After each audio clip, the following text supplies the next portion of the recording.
when I got to the hospital, it was still early. I said a little prayer, and as I went in the room and I saw Debbie sitting up in bed, she looked radiant. And I thought, what the heck? And I said, honey, you were in such bad shape last night. What happened? She said, you're not going to believe this, but Mary visited me last night. My name is Steve Rupp, and I grew up in St. Louis, Missouri, one of 8 children. And as I grew up, I was kind of a dweeb, so I had 2 dates my entire senior year. I didn't know dates before that. And I got involved in hockey, and I loved ice hockey. And so I was out at the rink one night. We played the early game, and as we left the early game and the late game was getting ready to start, we were leaving the rink, and there was these 2 girls that were watching the next game. And there was one, the blonde, was absolutely beautiful. And I thought to myself, she's really cute and somebody should talk to her and it should be me. And so I went back in the rink and I went to a corner of the rink where she couldn't see me, and I watched the game. And when the game ended, I saw her leave with this guy named Jimmy. So the next day I called Jimmy and I said, hey Jimmy, I saw you at your game last night. I saw you leave with 2 girls. And I said, one of those your girlfriend? And he said, yeah. And I said, the blonde or the brunette? He said, the brunette. Why? Do you want the blonde's number? And I said, yeah, I'd love it. So he gave me her number. I called her up. And I asked her on a date, and she said yes. And I was shocked, but I was very happy. And so on our first date, we went up to this park called Sunset Park that's overlooking the Missouri River. And it was a beautiful evening. We were watching the sunset behind the river. And she was like, uh-oh, what are we doing up here? You know, like we were parking. And I was too dweeby to be parking. I just wanted to talk to her. And we just talked for 2 hours up there. We talked, and I asked her to prom, and she said yes. And so I knew that night that I was going to marry her. There was no doubt in my mind. And 2 years later, we got married. And to meet somebody like Debbie, who shared my Catholic values, was just so wonderful. And I thank God for putting her in my path. And our first year or so of marriage, our faith wasn't as robust as it could have been. We were caught up in the times. And you know, you go out on a Saturday night, and you'd be tired on a Sunday morning. And sometimes we didn't make it to Mass. And we knew it was wrong, but we justified it. And then we had our first child. And like a lightning bolt, it hit us that we can't live a life like this. We have got to live our faith for our children. We've got to raise them in the faith, because they were looking at us and they were watching us, and how were we acting? And then we had our second baby a couple of years later after that. And that's when Debbie was diagnosed with rheumatoid arthritis, a very severe type of rheumatoid arthritis. And she started being in pain pretty regularly. And that's when Debbie started to pray the rosary. And she prayed the rosary, and she prayed at night. And it was just a beautiful thing for me to be able to watch her as a mother. It reminded me of Mary. And I think that she had that devotion because of the bond that she had with Mary as a wife and a mother. Several years later, we had our 3rd child and then our 4th child. And after our 4th child, she was diagnosed with lupus. And that exacerbated the arthritis, and it began her on a life of chronic pain. And over the course of the next 20 some odd years, she had over 20 major surgeries. She had 8 hip replacements, and she got a staph infection. She lived an entire summer without a hip because they had to take her hip out and treat the staph infection. She had a couple of other autoimmune diseases as well, Graves' disease. She had congestive heart failure. And so she was in and out of the hospital quite a bit, in and out of a wheelchair quite a bit. And so her life was just filled with pain, but was also filled with joy. She was always smiling, always praying her way through it, and she just never let it get the best of her. And in 1999, we were eating dinner one night, and in the middle of dinner, Debbie was talking, and all of a sudden she just closed her eyes in mid-sentence and didn't finish her sentence. And she just sat there in her chair like she was asleep. And then a few minutes later, she was eating, and she had a fork full of food and brought it up to her mouth and then stopped. In mid-bite, she had her mouth open, and all of a sudden her eyes closed again, and she sat there just not moving. And I knew something was wrong. So after dinner, I pulled Debbie aside when the kids were in bed, and I said, honey, what's going on? And she didn't even remember what happened. So I took her to the hospital, and she was diagnosed with what is called a thyroid storm. She was in tremendous pain. She was just really in very, very bad shape. And I was at the hospital with her till about midnight, and I had to get home because I had to get the kids off to school the next morning. So I went home and I got the kids off to school, and I actually went to 7 o'clock Mass because I wanted to pray for Debbie. I didn't have an opportunity to go to Mass that early very often because of the kids, but I went to Mass that morning and I prayed. I went to the hospital. When I got to the hospital, it was still early, and the hospital was pretty quiet, and I went in the room, and as I went in the room, I said a little prayer, please, Lord, give me the strength to be strong for her because she's going to need me right now. And as I went in the room and I saw Debbie sitting up in bed, the lights were on, she looked radiant. She looked absolutely radiant, not just happy, but radiant. And I thought, what the heck? And I said, honey, when I ran over to the bed with my eyes, I go, what the heck? I couldn't believe how beautiful she looked.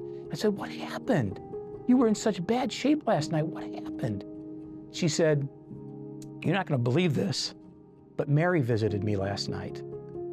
And I said, Mary? And she said, Mary.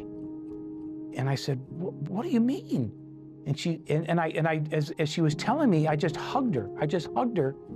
And she said, when you left last night about midnight, I started falling asleep. And all of a sudden I felt somebody's presence. And I sat up in bed, and here at the foot of the bed was Mary.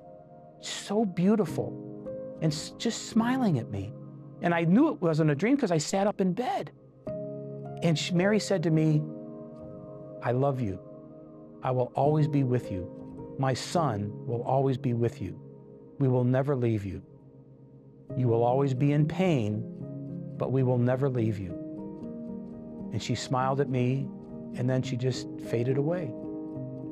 And I thought, well, that's okay. If Mary tells me I'm going to be in pain, I'm okay with the pain. And she was smiling, telling me this story, and I was hugging her, and I was crying, and she was smiling, and we just hugged for the longest time and didn't even say anything. And from that point forward, Debbie was dedicated to saying the rosary, which she had always done, but now she had rosaries in every room in the house. She said the rosary several times a day. It inspired me watching her hear these words that you're going to be in pain always.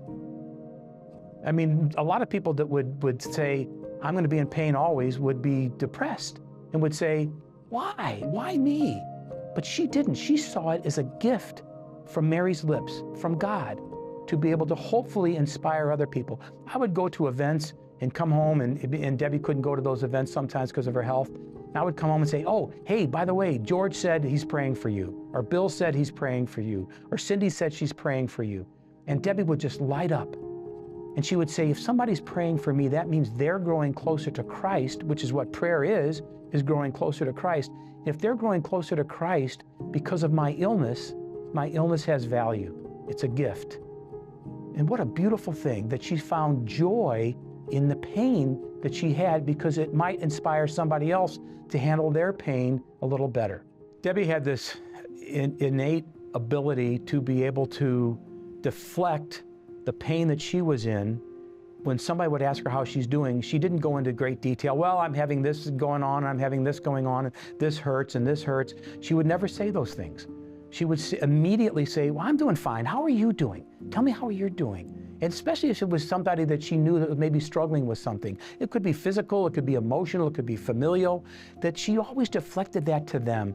And it was something that I think was a real true gift from God that she was able to do that. And that's how she lived her life. So for those next 20 years, Debbie was always in pain, but she was always smiling.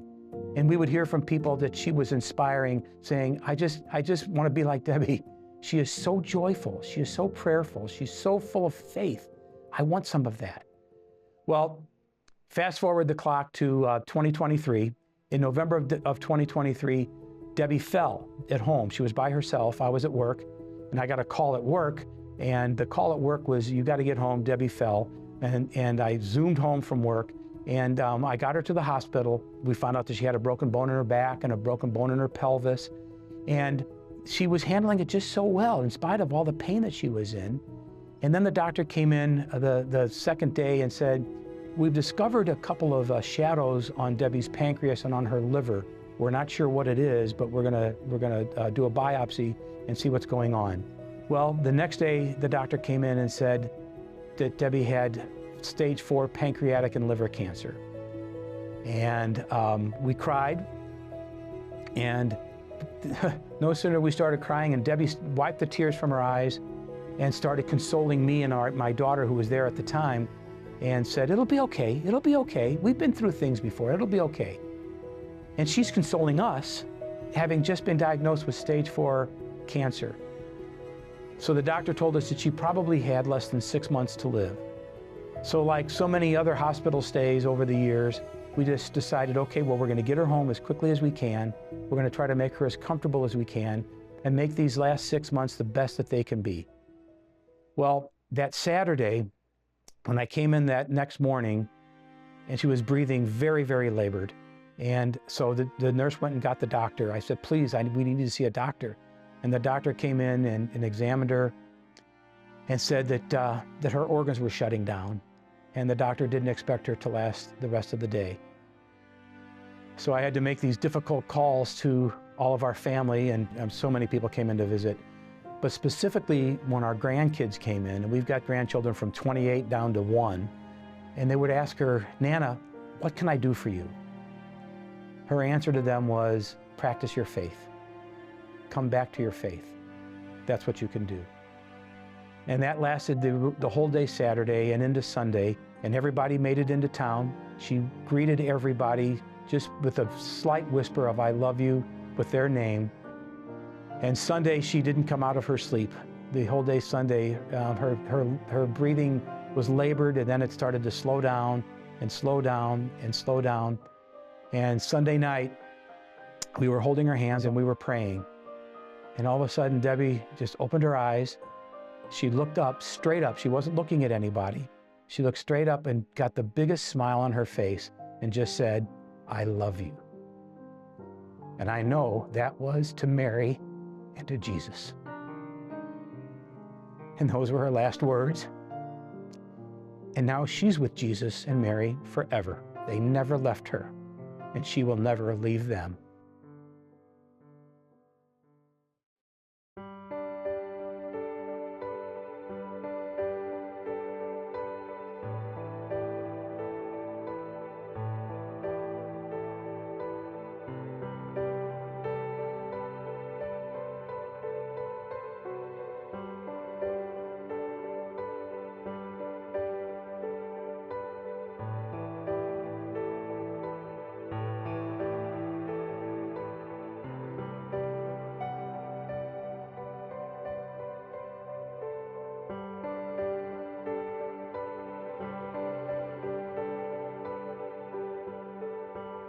I love you, Debbie.